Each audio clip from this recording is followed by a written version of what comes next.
4th वीकमधल्या TKR म्हणजे गुडघ्याचं operation झाल्यानंतरचे exercise. याच्यामध्ये काय करायचं आहे मित्रांनो, खुर्चीच्या साहाय्याने आपण हे असे गुडघ्यावरती ताण येईल असे स्क्वॅट मारायचे आहेत. जेवढं सहन होते तेवढं तुम्ही करू शकता. याच्यामध्ये त्या पोझिशनला धरून तुम्ही करू शकता. नंतर हे असे कमीत कमी 10 ते 12 वेळा करायचं आहे. हे करत असताना आपली फोरहेड म्हणजे वरचं जे नाक आणि फोरहेड म्हणजे मान वगैरे आहे ती सरळ राहील याचा प्रयत्न करा, वाकडी करून देऊ नका. ओके, हा झाला पहिला एक्सरसाइज. नंतर दुसऱ्या एक्सरसाइजमध्ये काय करायचं आहे, हा जो बॉल आहे तो भिंतीच्या साह्याला जसं व्हिडिओमध्ये दाखवलं आहे तसं आपल्या गुडघ्याच्या पाठीमागे बरोबर लावून तो प्रेस करायचा आहे 5 सेकंदासाठी. 3 ते 5 सेकंदासाठी प्रेस करा, परत सोडून द्या, प्रेस करा, सोडून द्या. असं 10 टाइम्स हे रिपीट करायचं आहे. Okay, press release, press release.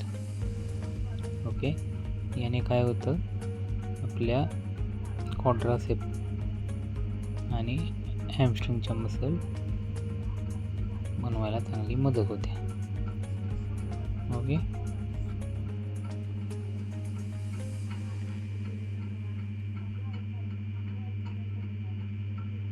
ते झाल्यानंतर ना थर्ड एक्सरसाइजमध्ये काय करायचं आहे, एक तुम्ही प्लॅस्टिकचा ग्लास घ्या किंवा घरातील ग्लास वगैरे घेऊ शकता. त्याच्यामध्ये खुर्चीच्या साह्याने असं उभं राहून ज्या पायाचं ऑपरेशन TKR झालेलं आहे त्या पायाने फक्त त्याच्यावरती पाय ठेवायचा आहे. म्हणजे ठेवायचा, काढायचा, ठेवायचा, काढायचा. याच्यात तुम्ही याचा सपोर्ट घेऊ शकता फक्त जर इम्बॅलन्स होत असेल तर. 10 टाइम्स इच दोन्ही पायांना करू शकता. त्याने काय होईल, दोन्ही पायांचे मसल्स मजबूत होतील.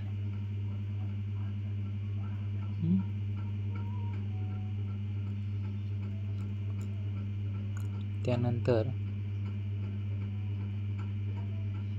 हे एक आपल्याला रबर बँड घ्यायचा आहे.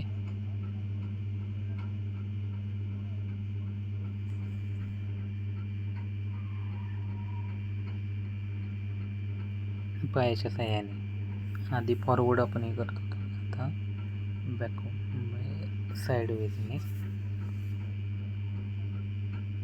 त्याच्यावरती भार द्यायचा आहे एका साईडला. तुम्ही इथं फोमच्या ऐवजी घरातील पाट वगैरे यूज करू शकता. त्याच्या उभं राहा, पायावरती सोडून द्या, उभं राहा, सोडून द्या, उभं राहा, सोडून द्या. असं 10 ते 12 वेळा हे करू शकता.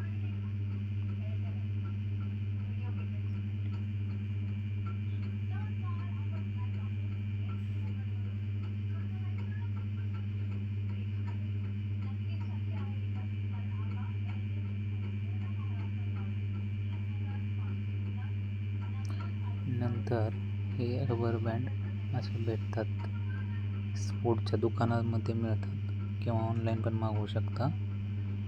असं खुर्चीच्या साह्याला धरून उभं राहायचं आहे.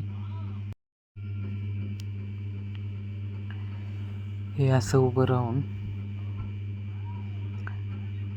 पुढच्या साईडला पाय साईडवेजला आणि बॅक साईडला अशा तीन टाईप्समध्ये तुम्ही पायाची मूवमेंट करू शकता. पुढच्या साईडला साईडवेज आणि बॅक साईड.